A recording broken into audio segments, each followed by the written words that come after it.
പുതിയ കമ്മിറ്റി ഇന്നാണ് തെരഞ്ഞെടുക്കുന്നത്. സുനിൽ, ഏതായാലും MV ഗോവിന്ദൻ സംസ്ഥാന സെക്രട്ടറിയെ തുടരുമെന്നുള്ള കാര്യത്തിൽ ഒരു സ്ഥിരീകരണം വന്നിരിക്കുന്നു. പാർട്ടി അക്കാര്യത്തിൽ ഒരു മാറ്റം ഉണ്ടാകില്ല എന്നുള്ള സൂചനകൾ നമുക്ക് ഇതിനോടകം നൽകിയിട്ടുണ്ട്. ഇനി പ്രായപരിധി അടക്കമുള്ള കാര്യങ്ങൾ പരിഗണിച്ചുകൊണ്ട് ആരൊക്കെ ഇതിൽ നിന്ന് പുറത്തു പോകാനാണ് സാധ്യത, എത്രത്തോളം പുതുമുഖങ്ങൾ അകത്ത് വരാനും സാധ്യതയുണ്ട്, ഈ പട്ടികയിലുള്ള പേരുകൾ ആരോടൊക്കെയാണ് നമുക്ക് ഇപ്പോൾ ലഭ്യമാകുന്നത്?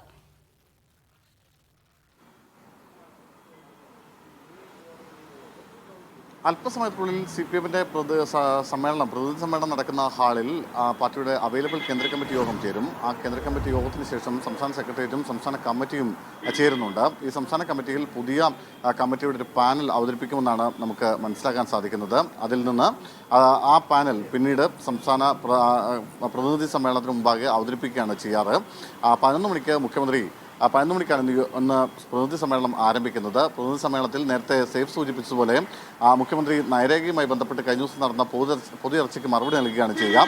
ഏതാണ്ട് 2 മണിക്കൂറോളം നീളും ഈ പൊതുചർച്ചയ്ക്കുള്ള മറുപടി. അതിനുശേഷം ഏതാണ്ട് 1 മണിയോടുകൂടിയായിരിക്കും പുതിയ സംസ്ഥാന കമ്മിറ്റിയുടെ പാനൽ വെക്കുക.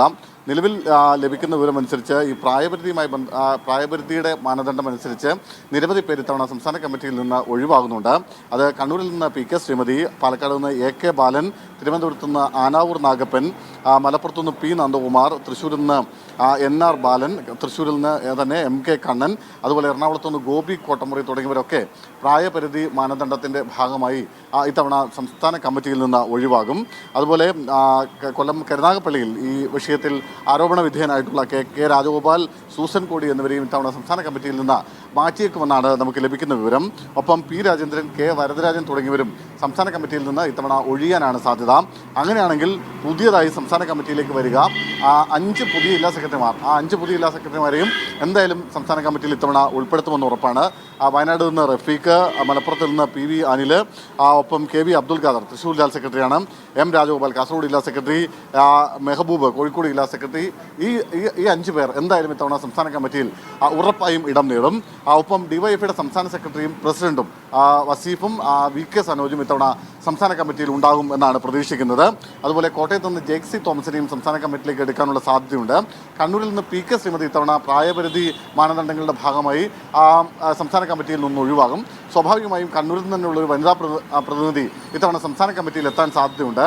അത് N സുകന്യ ആവാനാണ് സാധ്യത. കാരണം നേരത്തെ അനുശ്രീയുടെ പേര് നേരത്തെ ചർച്ചയിൽ വന്നിരുന്നു. പക്ഷേ N സുകന്യക്കാണ് കുറെ കൂടി സാധ്യത. അവർ നിലവിലിപ്പോൾ CPM-ന്റെ കണ്ണൂർ ജില്ലാ സെക്രട്ടേറിയറ്റ് അംഗം കൂടിയാണ്. അതുപോലെ തിരുവനന്തപുരത്ത് നിന്ന് DK മുരളിയോ SK പ്രീജിയോ ഇത്തവണ സംസ്ഥാന കമ്മിറ്റിയിലേക്ക് എത്തുമെന്ന് പ്രതീക്ഷിക്കുന്നു. കൊച്ചിയിൽ നിന്ന് CB ദേവദർശൻ, PR മുരളീധരൻ എന്നിവരുടെ പേരുകളും പറഞ്ഞു കേൾക്കുന്നുണ്ട്. S ജയമോഹൻ, X ഏണസ്റ്റ് എന്നിവരിൽ ഒരാൾ ഇത്തവണ സംസ്ഥാന കമ്മിറ്റിയിൽ ഇടം പിടിക്കാൻ സാധ്യതയുണ്ട്. ആലപ്പുഴയിൽ നിന്ന് PV ചിത്രരഞ്ജനും KH ബാബുരാജും ഇത്തവണ സംസ്ഥാന കമ്മിറ്റിയിൽ എത്തുമെന്നാണ് പ്രതീക്ഷിക്കുന്നത്. അങ്ങനെ ഒരുപക്ഷെ പുതിയ ആളുകളുടെ ഈ കൊല്ലം സമ്മേളനം CPM-ന് മുന്നിൽ വരുന്ന ഏറ്റവും പ്രധാനപ്പെട്ട ഒരു കാര്യമെന്ന് പറയുന്നത് പുതുരക്തം പാർട്ടിയുടെ നേതൃനിരയിലേക്ക് വരുന്നു എന്നത് തന്നെയായിരിക്കും. യുവാക്കൾക്ക് കുറെ കൂടി പ്രാതിനിധ്യം നൽകുന്നതായിരിക്കും പുതിയ സംസ്ഥാന കമ്മിറ്റി. അത് കഴിഞ്ഞ ജില്ലാ കമ്മിറ്റികളൊക്കെ രൂപീകരിച്ചപ്പോൾ നമ്മൾ കണ്ടതാണ്. പുതിയ ആളുകൾ ജില്ലാ നേതൃസ്ഥാനത്തേക്ക് എത്തുന്നു, ജില്ലാ കമ്മിറ്റികളിലേക്കൊക്കെ എത്തിയിട്ടുണ്ട്. സ്വാഭാവികമായും അതിൻ്റെ ഒരു തുടർച്ച എന്ന നിലയ്ക്ക് ഇത്തവണ സംസ്ഥാന കമ്മിറ്റിയിലേക്കും കുറെ പുതിയ ആളുകൾ എത്തും എന്നതായിരിക്കും ഈ കൊല്ലം സമ്മേളനം മുമ്പോട്ട് വയ്ക്കുന്ന ഏറ്റവും പ്രധാനപ്പെട്ട കാര്യം. ഒപ്പം സംസ്ഥാന സെക്രട്ടറിയുടെ കാര്യത്തിലാണ്. സംസ്ഥാന സെക്രട്ടറി MV ഗോവിന്ദൻ തന്നെ സംസ്ഥാന സെക്രട്ടറി സ്ഥാനത്ത് തുടരുമെന്ന് ഏതാണ്ട് ഉറപ്പാണ്. കാരണം മറ്റൊരു പേര് ഇതുവരെ നിലവിൽ അത്തരമൊരു ചർച്ചയിലേക്ക് പോലും CPM-നെ സംബന്ധിച്ച് വന്നിട്ടില്ല. നമുക്കറിയാവുന്ന പോലെ കോടിയേരി ബാലകൃഷ്ണൻ അനാരോഗ്യത്തെ തുടർന്ന് 2.5 വർഷം മുമ്പ് സംസ്ഥാന സെക്രട്ടറി സ്ഥാനം ഒഴിഞ്ഞതോടുകൂടിയാണ് അന്ന് മന്ത്രിയായിരുന്ന MV ഗോവിന്ദൻ സംസ്ഥാന സെക്രട്ടറി സ്ഥാനത്തേക്ക് വരുന്നത്. അതുകൊണ്ട് തന്നെ സമ്മേളനത്തിലൂടെ ആദ്യമായിട്ടായിരിക്കും MV ഗോവിന്ദനെ സംസ്ഥാന സെക്രട്ടറി സ്ഥാനത്തേക്ക് തെരഞ്ഞെടുക്കുക. കൊല്ലം സമ്മേളനമായിരിക്കും.